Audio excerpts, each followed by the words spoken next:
warahmatullahi wabarakatuh. Dalam video kali ini saya akan menjelaskan sedikit tentang sumber daya alam. Nah, pengertian dari sumber daya alam ini adalah segala sesuatu yang berasal dari alam dan dapat dimanfaatkan oleh manusia untuk memenuhi kebutuhan hidupnya. Sumber daya alam ini tersedia secara alami tanpa dibuat oleh manusia dan bisa digunakan untuk berbagai keperluan seperti makanan, energi, bahan bangunan, maupun bahan baku industri. Ciri-ciri dari sumber daya alam yaitu berasal dari alam, yang pastinya bukan buatan manusia. Yang kedua, dapat dimanfaatkan untuk kebutuhan manusia, seperti obat, untuk ramuan-ramuan kesehatan lainnya seperti jamu dan lain sebagainya.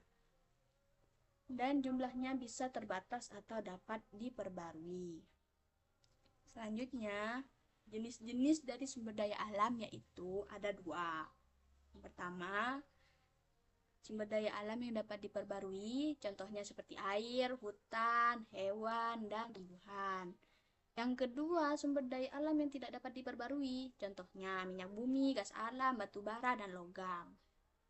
Selanjutnya, contoh kali ini, saya mengambil contoh sumber daya alam yang diperbarui, yang berupa tumbuhan. Tumbuhan ini namanya purwaceng.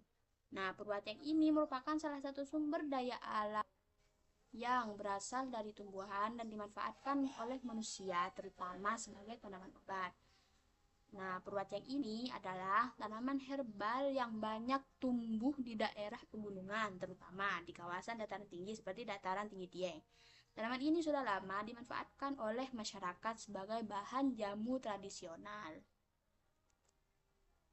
Seperti ini penampakan dari tumbuhan purwaceng.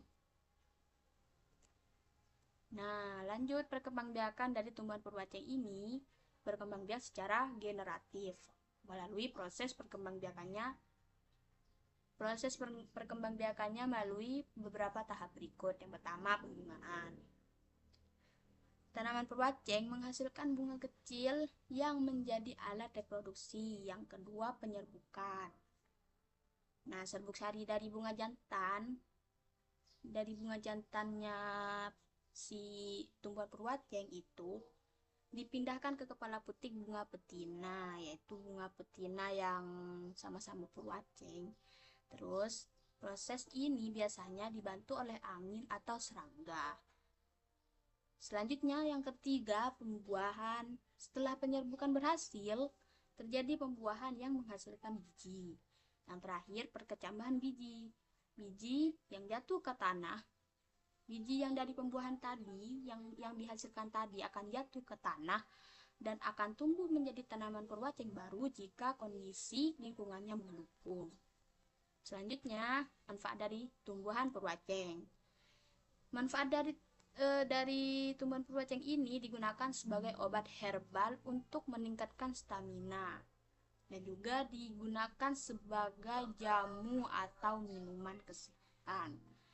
Memiliki kandungan senyawa yang dipercaya baik untuk kesehatan tubuh. Kenapa tanaman purwaceng ini sangat bermanfaat sekali? Karena memiliki manfaat ekonomi dan kesehatan.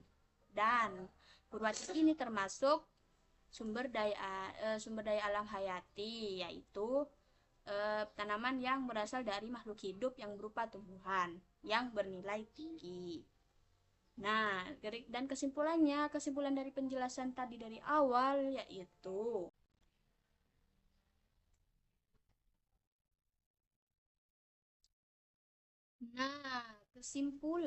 kesimpulannya dari penjelasan tadi yaitu tanaman purwaceng merupakan sumber daya alam hayati berupa tanaman obat yang bermanfaat bagi manusia. Tanaman ini berkembang biak terutama secara generatif melalui biji, sehingga dapat dibudidayakan kembali untuk menjaga kelestariannya. Sekian presentasi dari saya, kurang lebihnya mohon maaf. Wassalamualaikum warahmatullahi wabarakatuh.